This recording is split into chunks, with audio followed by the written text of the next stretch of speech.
Hello friends, आज आपण बघणार आहोत बिर्याणीपेक्षा भारी, झटपट आणि चविष्ट असा बनणारा वटाणा भात. त्याला तुम्ही मटार राईस पण म्हणू शकतात.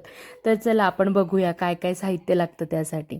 इथे दाखवल्याप्रमाणे मी हे सगळं तुम्हाला डिस्क्रिप्शनमध्ये मेन्शन करेल. पण दही आहे, बटर आहे, सगळे खडे मसाले आहेत. त्याच्यानंतर आपले घरचे रेग्युलर मसाले म्हणजे जिरा पावडर, धने पावडर, सुहानाचा मी किचन किंग मसाला घेतला आहे, राईस आणि ह्या ज्या सगळ्या वस्तू मी दाखवते ना, हिरवी मिरची, लसूण, आलं आणि कोथिंबीर, ह्या मिक्सरमध्ये बारीक त्याची पेस्ट करून घ्यायची.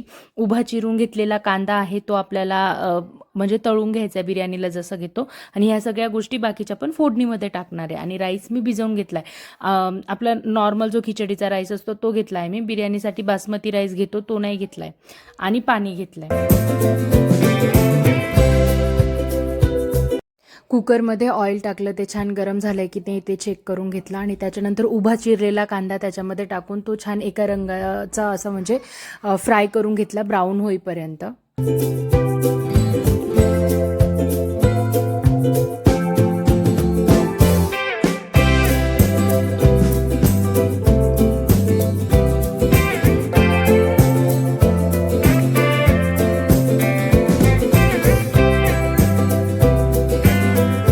परफेक्ट बरिस्ता हा परफेक्ट बिर्याणी आणि पुलावसाठी लागतो. त्याच्यानंतर मी ते सगळे खडे मसाले टाकले, त्यांना थोडा वेळ सौते करून घेतलं.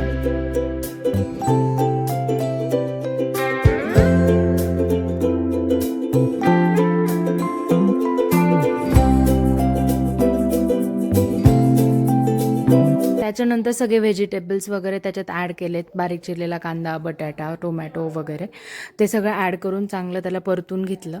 आणि त्याच्यानंतर ना मी त्याच्यामध्ये मटार टाकले होते. जे मी मटार ऑलरेडी थोडे गरम पाण्यातून काढून घेतले होते, ते मटार टाकले.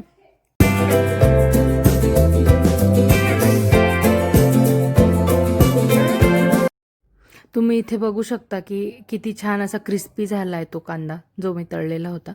हे पण छान आता असं परतलं गेलं आहे. त्याच्यानंतर याच्यामध्ये आपल्याला आता ॲड करायचं आहे सगळे जे मसाले म्हणजे कोरिअँडर पावडर, जिरा पावडर वगैरे जे होतं, सुहानाचा मसाला आणि मीठ टाकून त्याला परत मी एकदा छान परतून घेतलं. आणि जी हिरवी मिरची, लसूण, आलं वगैरेची जी पेस्ट केली होती, कोथिंबीरची वगैरे पेस्ट, ती पेस्ट मी याच्यात टाकून घेतली.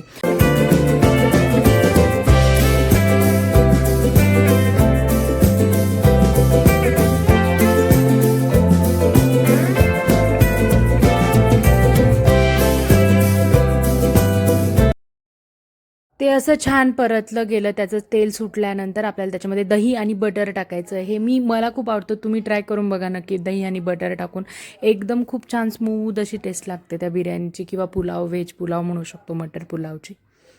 हे छान असं तेल सुटलं ना, त्याच्यानंतर आपल्याला याच्यामध्ये ॲड करायचं. मी सायमल्टेनियसली तिकडे पाणी पण गरम व्हायला ठेवलं होतं. मग ते पाणी मी गरम पाणी याच्यामध्ये ओतलं आहे. मेक शुअर की तुम्ही थंड पाणी नाही टाकत आहे फोडणीमध्ये. मी गरम पाणी टाकलं त्याला. आणि खूप जास्त पाणी नाही टाकायचं, म्हणजे जेवढा राईस असेल ना तेवढ्या अंदाजाने पाणी टाकायचं. त्याला छान अशी उकळी आल्यानंतर जो भिजवून ठेवलेला राईस असतो तो राईस मी त्याच्यामध्ये ट्रान्सफर करून घेतला.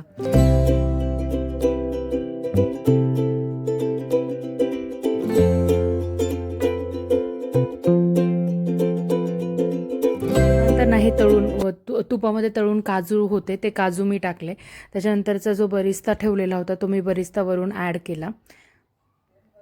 आणि त्याच्यामध्ये टाकली कोथिंबीर. छान एकदम मिक्स करून आणि कुकर लावून घेतला. आणि कुकरच्या मी 2 शिट्ट्या काढल्या, कारण आपण तांदूळ भिजवून ठेवलेले होते, त्याच्यामुळे 3 वगैरे शिट्ट्यांची गरज नसते. 2 शिट्ट्या काढल्या. आणि त्याच्यानंतर मी पूर्ण थंड होऊ दिला तो, त्याची पूर्ण वाफ निघू दिली. आणि त्याच्यानंतर मी ओपन केला. तर तुम्ही आता इथे बघू शकता की एकदम मोकळे तांदूळ, म्हणजे मोकळा भात झाला आहे. आणि मी काही आपले नॉर्मल आपले घरचे म्हणजे दप्तरी तांदूळ, मी ते तांदूळ यूज केले होते. म्हणजे बिर्याणीचे जे प्रॉपर बिर्याणीला आपण बासमती राईस यूज करतो ना, तो राईस पण नव्हता. तरीसुद्धा तुम्ही बघू शकता ह्या तांदळांची सुद्धा खूप छान एकदम टेस्टी बिर्याणी बनते. रात्री डिनरसाठी हा सध्या उन्हाळ्यात बेस्ट ऑप्शन आहे. तुम्ही छान मस्त दह्यासोबत वगैरे, हे दही, लोणचं, पापडसोबत, कांद्यासोबत तुम्ही हे एन्जॉय करू शकता. सो तुम्हाला ही रेसिपी आवडली असेल तर व्हिडिओला नक्की लाईक करा, चॅनलला सबस्क्राईब करा. आणि असेच नवनवीन व्हिडिओ बघत राहण्यासाठी stay tune. Thank you everyone for watching.